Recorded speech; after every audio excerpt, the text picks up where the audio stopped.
Welcome, everybody. We're all set to have another recruiting workshop, and I'm going to let people hop on here. And I thought I would review for those of you who are new to the recruiting workshop, who might not know me.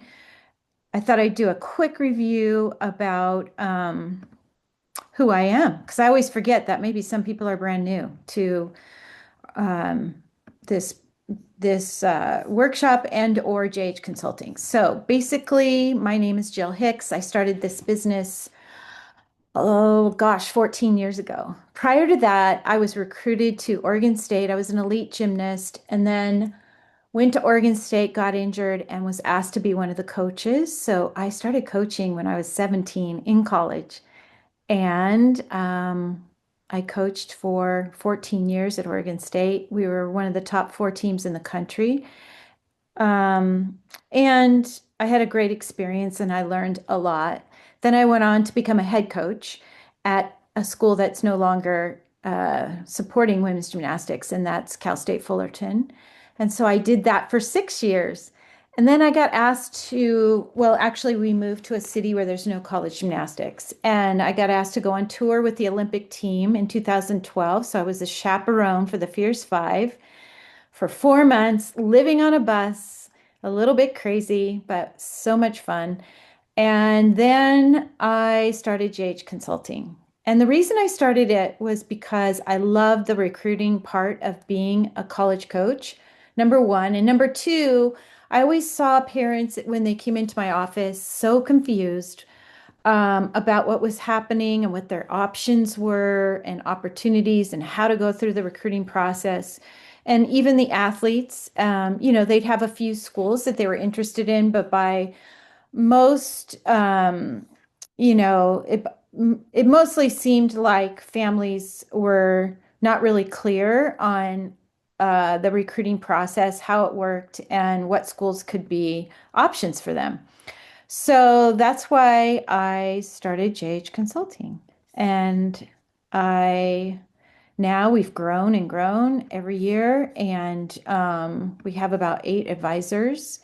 And we help in all different ways, but the main thing is gymnastics that we do. And we have people who also help in the area of writing essays and conditioning and aquatic sports. So we do kind of a variety of things. Um, but anyway, this recruiting workshop idea has helped me to focus more in one platform instead of being all over the place, even though I am on social media on a lot of different places.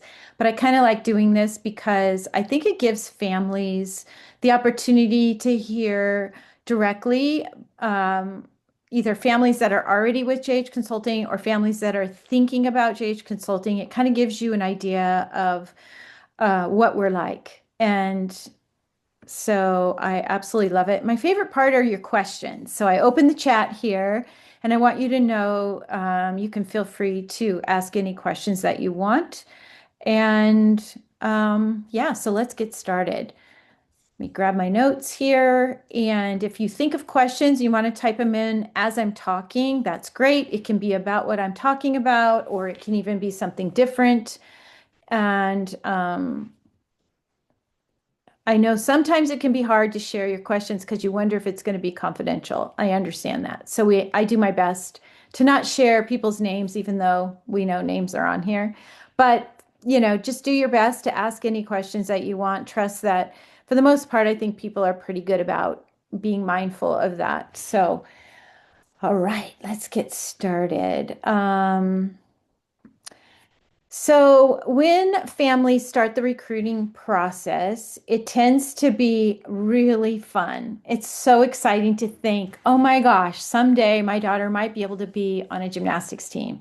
And especially right now, because the meets are on TV and you can't help but just be, enamored by that opportunity. And of course, I think what most parents feel is what they tell me over and over is they don't want to mess up their daughter's opportunity by not helping them to do everything they need to get recruited. And I think we feel extremely responsible, especially in the sport of gymnastics, but I think all sports, because they start at such a young age. And we just want them, if it's their dream, to at least have an opportunity to be in the process and see how it unfolds. And I think if I can encourage all of you, I think the important part is to stay open in the process. I always say this, almost every family that sends us their list of schools in the beginning, um, it doesn't usually end up a school on their list. Not always. I mean, I would just say, in general, I think what I'm trying to say is families don't even know which schools to target. And we don't mind that. I think it's really important to have a dream, and I think it's important not to snuff the dream. I think it's really important to um, be mindful as an advisor of what their dream is, and not like shoot it down because we don't think it's going to work out. Because I've seen that work the opposite too, where it does work out and it surprises us because we don't know how an athlete's going to evolve and change. But I can tell you this, I just want to say this because it's happening right now with the rule changes and the fact that schools can now offer girls 20 roster spots and they can pay athletes 20 girls instead of 12, which only so many schools have funding for that. But it is creating a bit of an issue. So I have girls that are calling me who are currently on teams right now who are not making the lineup. Some of them aren't even getting to travel, and it's heartbreaking. And I'm parents are hiring me to meet with their athlete who is on a college team currently, but extremely disappointed because they're on a team that is overloaded because of that 20 with girls who are as athletic as their daughter is or more. And these are girls who won nationals. Uh, these aren't brand new level 10s. These are girls who've been level 10 for a long time, and they're on teams that are stacked, basically. So they're hiring me to help encourage their daughters to not give up, to not get depressed because they're not making the lineup or they're not making the traveling team. But you need to be aware of that. What I want to encourage you on is keep reminding your daughters to pick teams that they can make the lineup because it is no fun to be a pretty solid gymnast and get all excited about recruiting, get recruited, and then basically be on the bench or not even be in the group that's training to compete. And that's how college is. It's a lot different than club. So you have to be really mindful of that. And I know at JH Consulting, we go over that a lot. And we do a lot of fun things to help the girls realize which teams are going to be right for them physically, that they can make the lineup.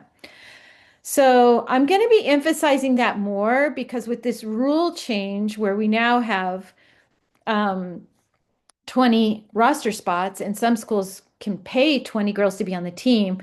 While that sounds exciting, it's great to have a roster spot and even great to have a scholarship. These girls are on scholarships. Their parents are hiring me to help them. Um, they don't want to sit on the bench. But if you have 20 and you're only competing six on an event, if three of them are all-arounders or even two, now we're down to four. So we have to be thinking about that. Okay, so that's just a side note. That's not the topic today, but it is something I want to keep emphasizing because it is new for our sport. We haven't always had this happen. And it really is more the top ranked teams of conferences where they have a lot of funding. Other schools, it's pretty much the same.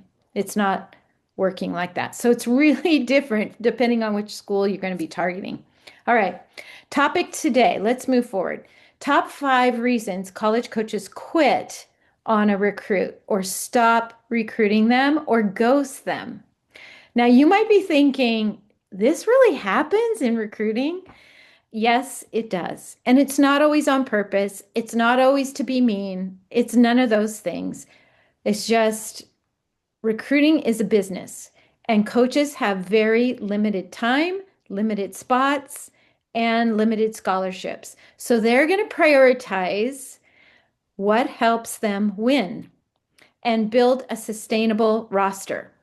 So these aren't, when these things happen, when an athlete starts the process, parents are happy, the athlete's excited, and you start getting contacts from coaches, if you're, timing things right and you're being realistic and you're looking at schools that are going to be interested in you as an athlete, it's so fun and so exciting for them.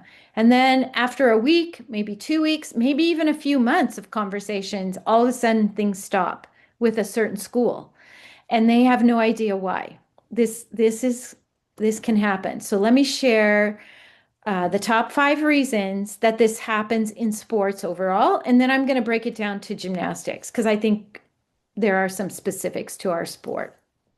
Number one, sometimes the college coaches find someone better. So they start out with a list and then they maybe make phone calls on June 15th, or you're just in the recruiting process allowed to talk to coaches. And they're still recruiting other girls out there, looking for other girls, even though they're talking to maybe a list of 10 girls, let's just say. But they still have their eyes on finding other ones that could be better than the 10 that are on their list that they're talking to. And when that happens, they might stop talking to a recruit. Okay. So it's basically coaches are constantly evaluating options. If another athlete emerges who's has better scores, who's more consistent, who has stronger academics, they might move on. Okay. And they might not tell you any of this. So, but it can happen. So their focus all of a sudden shifts to other athletes. Okay. That seems obvious, right? But it's not fun. We have to just gently tell our recruits, our clients, we tell them, it can happen and try not to take it personally. All right. Number two, roster spots get filled up and their priorities change. Okay. So they might have a list of 10 and the top 3 girls they're talking to is all they need. They only need 3 girls, but they don't know they're going to get those 3 girls. So they're talking to 10 and then all of a sudden they make offers and those top 3 girls say yes. And then you don't hear back from that school because their roster spots got filled. Okay. So I know it's crazy. It doesn't seem fair, but it's a business. And if that happens, they're going to stop talking to athletes. All right, so that's number two. Number three, as they get to know the recruit, they might come across some red flags in their character, their coachability, and their behavior. So coaches watch very closely for those intangibles. So maybe a poor attitude, bad body language at a meet, issues they hear about from other girls, other coaches, social media stuff, maybe even pushy parents. Sometimes that can turn them off. Hate to tell you, it's such a balance trying to figure this all out. But subtle things that you might not even know are existing could turn a college coach off. All right. So that's number three. Number four, lack of proactive communication on the part of the athlete. Okay. So they want to hear directly from the gymnast. They do not want to hear from the parent. They do not want to hear from the club coach about the athlete only. Sometimes they'll call the club coaches and ask them questions, of course, but they want to hear back directly from the athlete. I have many clients that come to JH Consulting, and we like to start by ninth grade or level 9 to get them prepped. Okay, that's not when we start the intense recruiting process, just to get their foundation prepped for the recruiting process. But one of the things that we talk about is the importance of them to be proactive in their communication. Okay. A lot of gymnasts are shy and they don't want to toot their own horn, or they aren't even sure what they should be saying at all. So we do a ton of things to help them with that. But if an athlete doesn't follow up or attend camps and showcases or visit with enthusiasm, or they have a slow reply, or they're not initiating at all to an outreach, coaches assume they're disinterested and will move on. Okay, so that's number 4. So it's really important that they understand college coaches have a schedule, they have dead periods, they have a signing window. And if the athlete is not aligning with the recruiting calendar in time and consistently, they're going to assume they really don't want to be there. But I find a lot of the gymnasts pull back when they don't hear from a coach in a week. They feel like, okay, they don't want me. And I'm like, no, no, no, that's not the case. They're super busy. Okay. You need to keep reaching out. So it's really important that they understand when is it time to stop and when is it time to continue. And we try to help them with that. And they often feel a lot of reassurance when they know they're talking to someone who has some background in this. Otherwise, they just feel really uncomfortable. And who wouldn't? They're teenagers. They've never done this before. All right. And then the last one is academics or eligibility issues. All right. So we all know that the NCAA is the governing body of the recruiting process, and there are a lot of things that have to line up with the rules. So we want to be sure that they have an ID number, that they have filled everything out that they're supposed to on the NCAA website, that they are doing their 16 core course requirements, that their GPA is strong enough, and so that they are considered eligible. All right. So I know, just in review, in conclusion, uh, ghosting can feel very brutal to an athlete, but it is standard in recruiting. And guess what? It kind of goes both ways because athletes also ghost. I was so cute. I had a recent client who every time she would go on a visit thinking this was the school, she was so excited about it. They flew her out there, and then she'd come home and she'd go, no, it's not the one. She said, but Jill, I cannot call them. I cannot tell them. I don't know what to say. I just don't want to call them. I don't want to tell them. Can I just move on? I'm like, nope. This is a life skill. This is a life lesson. You have to make contact with them. You have to let them know. You have to communicate. They aren't going to like it. They might even be a little bit rude. Sometimes they're just human beings. They don't like being rejected either. So it does go both ways. But I think it's unfortunate when the adult does it because I feel like the adult should be the example in the recruiting process, so the coach. And sometimes they don't do it on purpose, they just get really busy. Other times I think they might because they feel just as awkward and bad and they don't want to have to say it, we don't want you anymore.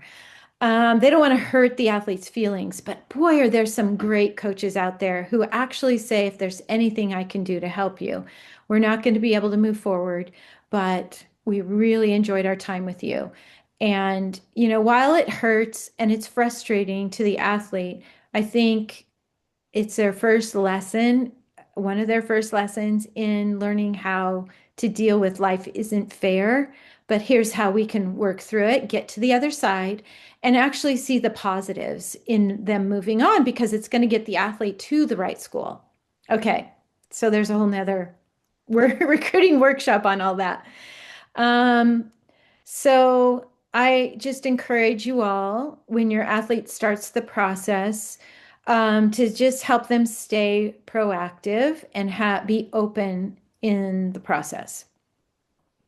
All right. So as far as talking about how does this all fit for the sport of gymnastics and not just what I just shared, those 5 top reasons, I want to now narrow it down to our sport because I do think our sport can be a little bit unique in when college coaches change their minds and stuff. So the first one is I want to say it's usually not academics for gymnasts. That's pretty rare. Most gymnasts are really good students, but I would say if your athlete really wants the stronger academic schools, then it can be a time where they would ghost her. Once they get the SAT score, if they know it's not high enough, I have seen some coaches just not get back to girls. They don't tell them that, but they just don't get back to them. So keep that in mind. I think that happens more in our sport because the girls are usually pretty strong students. But those Ivy League, Stanford, UNC, GW, William and Mary, they have to have a certain test score now. So it's important to find out what that is and to shoot for that test score. But then it's also going to be timing of when the coach can get that test score. So if your athlete waits too long or doesn't get a high enough score soon enough, then they might get ghosted. That could be another reason. Then the other one in our sport, I'd say the top two are those two injuries. So unfortunately, our sport is, has a lot of injuries. So that can really deter a college coach so they could be all interested and then not interested when there's injury. So timing how you communicate about the injury is really important, being honest, but also um, many college coaches understand injuries because they're going through it with their own teams. So you shouldn't be afraid to talk to a college coach when an injury happens or you're going to have surgery, but because they don't like finding out through someone else.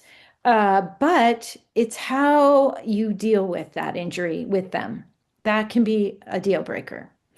All right. And the other thing I wanted to add is the D1 schools that are ranked higher. So if that's your daughter's desire, um, they're also going to be recruiting from the portal now heavily. So with the new roster sizes and the ways that they're recruiting, they don't want to now those higher ranked teams pay for athletes when they have the money who aren't the right fit for their needs. So they're going to be uh, a little more picky about, those 20 girls if it's a higher ranked team because they have the money to offer scholarship money. So they might be all interested and then find somebody, like I said earlier, who has higher scores or better chance of making their lineup and impacting their team positively. Now, lower ranked teams, which are just fine, they're just lower ranked, they don't have the larger budget. They will often have different reasons for ghosting. So, um, sometimes what I've seen with the lower ranked teams, because their finances can change year to year of what their budget is. So sometimes they'll recruit, and then they'll stop talking to a recruit because they talked to their athletic director, they got their budget, and they found out they don't have the scholarship money they thought they were. So that can tend to happen in our sport. And then with D3 schools, they can get quiet, so they can send out information, show some interest, and then get kind of quiet because they know that many girls are not pursuing D3. They want to see if they can go D1 first. So they'll wait for that process to happen and then come back to the recruiting process and recruit somebody. So they might get kind of quiet or ghost you for a while. So bottom line is being ghosted is somewhat common. It's a trend because of technology today. It's easy to just not text somebody back. And college coaches can fall into the trap of communicating this way. Sometimes I advise to just continue reaching out until you get a solid no. And sometimes they just get busy, and I have to tell, like I said, the recruit, hey, they will probably get back to you next week. Let's not panic. Okay. All right, so here's some questions I'm going to answer. How do you know if a team is overloaded? I can tell by looking them up and seeing. So visually, you have to watch their meets, see who's on the bench, see who's healthy, not competing. How good are they? I just get a lot of phone calls from parents, so I kind of know what's going on the inside. But the teams that have stronger conferences that are on TV, that have 20 roster spots, that can give out 20 scholarships or money for 20 athletes. Now, they may not be full scholarships. Those are the ones that are going to be the most overloaded, if you ask me. But not always. It can even be mid-range teams and things like that.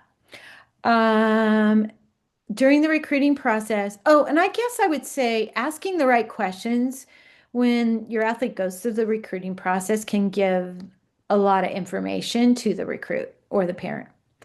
But you want the recruit to ask the questions and not you as the parent as much. So keep your ears open on recruiting trips and on phone calls and stuff, but be sure you're allowing your athlete to do the talking. That's so important. During the recruiting process, can the athlete ask the college coach if they are likely to make a lineup before they compete? Oh my gosh, yes. Super important. But I can tell you this, I'm working with a few girls who asked that question. They were told yes, and now they aren't. So it's not always, a foolproof answer because the college coaches don't really know until they get all their athletes reported in August and then they start working out and then see how everyone adjusts. So it's really hard to say. What does it mean recruiting from the portal too? Okay, so in the past, most of recruiting happened from the college coach to seniors, juniors, sophomores, after June 15th. So those girls were the ones they would look at. Well, now we have a portal, and that is a place for girls who are currently on teams, college teams, but it's not working out. And so they go into the portal to transfer. So college coaches can go in the portal all the time, every single day, see who's in the portal.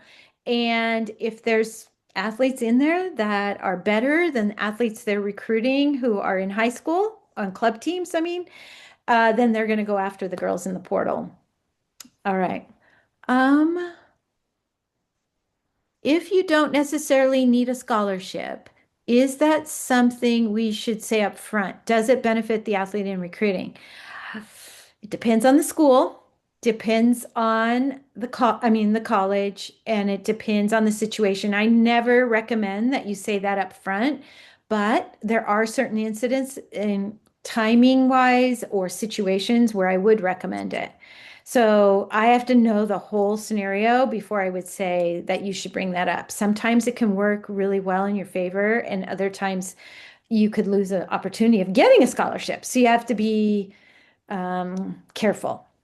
What is the best way to communicate regarding an injury?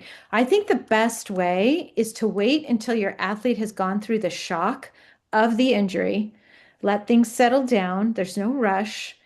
And then if they are going to get a plan from their, doctor, whether it's to take time off, to get into PT, go in, let's just say it's an ankle or they have to have surgery. Wait until you finalize those things first, and then you would let the college coaches know, hey, unfortunately, this is what happened. I am the best decision for me is to have surgery. And you keep it very short and sweet. And this is when I plan to return. This is my plan of action in order to heal. My college club coaches are on board. I have someone for PT. College coaches don't have time for a sad story. And they are sad. They're human beings. They don't want anybody to get injured. But you have to remember, college coaches are coaches first, and it's a business. What they want to hear is, okay, you're being honest. I appreciate that. What is the plan of action? Okay, what are you going to do to be proactive, to heal quickly, and to get back? That's what they want. Okay, so that's what I recommend. I actually have a list of 11 things I give our athletes who are injured. So it's such a mental shift when an athlete gets injured, and we don't want them to spiral downward. So I like them to have this list that I have, and there's 11 things on there that they can be doing when they're injured because they think about all the things that they can't do. All right, so that's kind of how we do it here at JH Consulting. I hope you've enjoyed this workshop.